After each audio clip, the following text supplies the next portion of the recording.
అందరికీ నమస్కారం. సంకల్పయాత్ర ఇది రాజకీయ యాత్ర కాదు, దైవ సంకల్పం. దేవుడుకు మొక్కుకున్న మొక్కు, దేవుడు నాకు ఇచ్చిన నా కోరికను తీర్చినందుకు ఆయన మొక్కును రుణం తీర్చుకోవటమే. దయచేసి ఇది రాజకీయ యాత్ర కాదు, ఏ రాజకీయ పార్టీలకు సంబంధం లేదు. ఇది నేను అభిమానంతో ఎంకన్న కొండకు ఇక్కడి నుంచి నడిచి వెళ్తున్నా.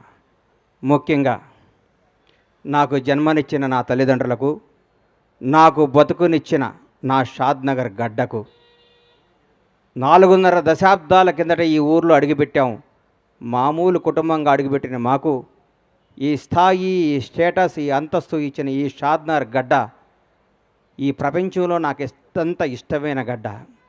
అలాగే నా జీవితానికి అర్థం చెప్పి నేనున్నాను అని నన్ను ముందుకు నడిపించిన నా దైవ సమానులు పవన్ కళ్యాణ్ గారికి ఈ సందర్భంగా ఇంకొకసారి హృదయపూర్వక కృతజ్ఞతలు తెలియజేసుకుంటూ నా అడుగు ముందుకేస్తున్నాను. ఇది విచిత్రమో దైవ నిర్ణయమో నాకు తెలియదు. నేను హైదరాబాద్ మెగాస్టార్ చిరంజీవి గారిని చూద్దామని పోయా. ఫస్ట్ ఆయన హీరోగా నటించిన సినిమా నా థియేటర్లో ఆడుతుంది. ఈరోజు ఇక్కడ సంకల్పయాత్ర మొదలు పెడుతున్నా. ఎందుకంటే నాకు అదృష్టం ఏముంది, ఇది సంకల్పం. ఓ రోజు ఉదయాన్నే 4 4:30 నేను నిద్రలేసే అలవాటు. లేవంగానే నా ఫోన్ చూస్తే నంద్యాలలో చంద్రబాబు నాయుడు గారు అరెస్ట్ చేస్తున్నారు అని చెప్పారు. షాక్ అయిపోయాను. ఇదేంద్రా నాయన చంద్రబాబు గారిని అరెస్ట్ చేయటమని నేను అనుకున్నాను. చంద్రబాబు గారిని గుంటూరు తీసుకొస్తారు, అక్కడ బెయిల్ ఇస్తారు. బెయిల్ ఇచ్చినాక ఒక నాయకుడు 15 ఏళ్ల పాటు ముఖ్యమంత్రిగా చేసిన మహోన్నత వ్యక్తి, 40 ఏళ్ల సుదీర్ఘ రాజకీయ జీవితం కలిగిన వ్యక్తి, ప్రపంచవ్యాప్తంగా తెలుగు వాడికి గుర్తింపు తీసుకున్న మహోన్నత శక్తి ఆయనకి ఎందుకు జరుగుద్దులే అనుకున్నాను. సాయంత్రం వరకు ఆ నిద్రాహారాలు మాని చూస్తూ ఉన్నాను, ఎప్పుడు వస్తుందని. రాంగాల ఆయన జైలుకి పంపిస్తున్నామన్నారు. అప్పుడు కూడా మనసును చంపుకున్నాను. రాజమండ్రి జైల్లోకి వెళ్ళే లోపు డెఫినెట్గా సార్కి బెయిల్ వస్తుంది, ఏం కాదు ఇది కూడా ఆయనకి కూడా తెలుగు ప్రజలకు తెలుస్తుందిలే, ఇది నిజమేంటో అబద్ధమేంటో అనుకుంటూ ఉండగానే లోపలికి వెళ్ళారు. 1వ రోజు, 2వ రోజు, 3వ రోజు, 4వ రోజు, అలా రోజులు గడుస్తున్నాయి. సార్ బయటికి రావట్లేదు. లోపల ఏం చేస్తున్నారని చిన్న టెన్షన్, చిన్న భయం స్టార్ట్ అయింది. ప్రతిరోజు, ప్రతి క్షణం ఈయన ఎప్పుడు బయటకు వస్తాడా అంటూ ఉండేవాడు. ప్రతిరోజు నేను అందరితో మాట్లాడుతూ ఉంటే నేను ప్రతిరోజు వాయిదా ఉన్నప్పుడల్లా సుప్రీంకోర్టుకి వెళ్ళటం జరిగేది. ఎందుకు? అందరికంటే ఆ తీపి వార్త, ఆ మంచి వార్త, సార్కి బెయిల్ వచ్చింది అన్న మాట నేనే వినాలి ఫస్ట్ అన్న స్వార్థంతో ప్రతిరోజు ఢిల్లీ వెళ్ళి కూర్చుంటూ ఉండేవాడిని. ఢిల్లీ వెళ్ళి కూర్చుంటే ఒకరోజు కంపల్సరీ ఈయనకి బెయిల్ వస్తుంది, అందరూ హ్యాపీగా ఉండండి అందరూ అనుకోవటం జరిగింది. మాట్లాడుకున్నాం. ఆ రోజు మా శివాజీకి చెప్పాను, శివయ్య ఈసారి సార్కి బెయిల్ వచ్చేస్తుంది, ఇంకా హ్యాపీ, ఇంకా ఏం కాదంటే మానాడు అన్న రోజు మా వాడు నీది యథార్థవాదే లోక విరోధి, వాడు యథార్థాలు మాట్లాడతాడు కాబట్టి మా తమ్ముడు ఎప్పుడు లోకానికి విరోధి అవుతుంటాడు. ఎవరు ఏమనుకున్నా, ఎవరు ఎన్ని అనుకున్నా, ఏదనుకున్నా మా వాడు స్టైల్ మారదు, మా వాడు పందా మారదు. ఇది ఏం చెప్పిందో అదే మాట్లాడతాడు. మనస్సాక్షినే మాట్లాడే వ్యక్తి శివాజీనే మాట్లాడుకున్నాను. ఎల్లంగాలే జడ్జి గారి ముందు కూర్చున్నాను. సార్ది వచ్చింది, బెయిల్ వస్తుంది. 1 గంటలో సార్ బెయిల్కి వచ్చేస్తుంది.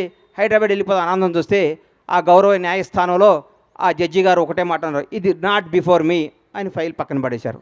గుండె జారిపోయింది. అప్పటికే దాదాపు 43 రోజులు 42 రోజులు అయిపోయింది. ఇంకెప్పుడు బెయిల్ వస్తుందని చిన్న భయం స్టార్ట్ అయింది. నడుచుకుంటూ బయటకు వచ్చాను. ఆకాశం వైపు చూశాను. 7 కొండల వాడు కనపడ్డాడు. అయ్యా, మానవ మాత్రులు ఇది చేసే పనిలా కనిపిస్తలేదు. 7 కొండల వాడా, చంద్రన్నని ప్రాణాలతో బయటికి తీసుకురా. భగవంతుడు సాక్షిగా చెప్తున్నా, చంద్రన్నను బయటకు ప్రాణాలతో తీసుకురా. ఆయనకు పదవి రావాలనో అధికారం రావాలి, ఇవన్నీ నేను మొక్కోలా. ప్రాణాలతో ఆయన బయటకు వస్తే నా గడప నుంచి నీ గడప దాకా నడిచొచ్చి నీ మొక్కు తీర్చుకుంటానయ్యా, నువ్వే చంద్రబాబు గారిని కాపాడాలని మొక్కోవటం జరిగింది. ఆ రోజు మామూలుగా వచ్చాను. తర్వాత ఉద్యతం కేబీఆర్ పార్క్ దగ్గర ఓ రోజు వచ్చి అందరు మీడియా వాళ్ళు, సార్ ఏం చెప్తారని మీడియా మొత్తులు అందరూ నన్ను అడిగారు. కేబీఆర్ పార్కుల్లోనో, ఔటర్ రింగ్ రోడ్లోనో, ఆస్ట్రేలియాలోనో, జపాన్లోనో, జర్మనీలోనో చంద్రబాబు జై అంటే కాదయ్యా, మీ ఊరు వెళ్ళండి, మీ స్వస్థలాలకు వెళ్ళండి, మీ ఊరు బొడ్రాయి దగ్గర కూర్చోండి, చంద్రన్న గురించి మాట్లాడండి. కరోనా వస్తే 2 సంవత్సరాలు ఇంట్లో కూర్చోలేదా? నెల రోజుల పాటు మనకి బతుకునిచ్చిన చంద్రబాబు నాయుడు గారి కోసం మనం నెల రోజులు కష్టపడలేమని ఉద్యమాన్ని తెలరేపితే సోదరిమణులు ఆ రోజు ఐటీ పీపుల్స్ అందరూ మన తేజస్విని కానీ ఆ టీం అందరూ కానీ మా శివాజీ కానీ మేమందరం ఒక టీంగా వచ్చి గచ్చిబౌలిలో ఆ రోజు అద్భుతమైన జరిగి భగవంతుడి దయ వల్ల ఏడుకొండల వాని ఆశీస్సుల వల్ల దైవ సంకల్పంతో 52వ రోజు మహానేత తెలుగు జాతి గర్వించదగ్గ తెలుగు బిడ్డ నారా చంద్రబాబు నాయుడు గారు బయటకు వస్తుంటే నాలో టెన్షన్ ఏ విధంలో ఉన్నారో లోపల ఎట్లున్నారో 52 రోజుల పాటు ఎలా కుంగిపోయి ఉన్నారని బయటకు వస్తుంటే జూలు పడిచిన సింహంలాగా తెలుగువాడి గర్వంలాగా తెలుగువాడు తేజస్సులాగా ఎస్ నేనున్నా ఈ జైళ్ళు ఈ వ్యక్తులు ఈ కుతంత్రాలను నేను చేయలేవు తెలుగు ప్రజల కోసం నేనున్నాని అడిగేస్తుంటే ఆ ఉత్సాహంతో ఉర్రెక్కింది. ఆ రోజు నుంచి చంద్రన్న నీలాంటి వాడు తెలుగు జాతికి కావాలి కదా మొక్కొని ఆ మొక్కు తీరటానికి అడిగేస్తున్నాను. ఇది రాజకీయ యాత్ర కాదు, ఇది దయచేసి రాజకీయంగా కానీ కాంట్రవర్సీగా చూడొద్దని చేతులెత్తి నమస్కరిస్తూ మీకు తెలియజేసుకుంటూ ఈ యాత్ర విజయవంతం కావాలని ఈ యాత్ర ద్వారా ఏడుకొండల వాడు ఆశీస్సులు పొందాలని నాతో పాటు నా అడుగు ప్రతి చంద్రబాబు అభిమాని అడుగుది, ప్రతి తెలుగువాడి అభిమానం అడిగిది. ఈ అడుగు నాది కాదు, ఈ కోట్ల మంది తెలుగు ప్రజలు అడిగిది. జై చంద్రబాబు. ఈ అవకాశం ఇచ్చిన ఏడుకొండల స్వామికి నాకు సహకరించిన నా షాద్నగర్ ప్రజలందరికీ హృదయపూర్వక ధన్యవాదాలు తెలియజేసుకుంటూ మీ సహాయ సహకారాలు మీ అభిమానం మీ ఆశీస్సులు ఉండాలని కోరుకుంటూ సెలవు తీసుకుంటున్నాను. Thank you.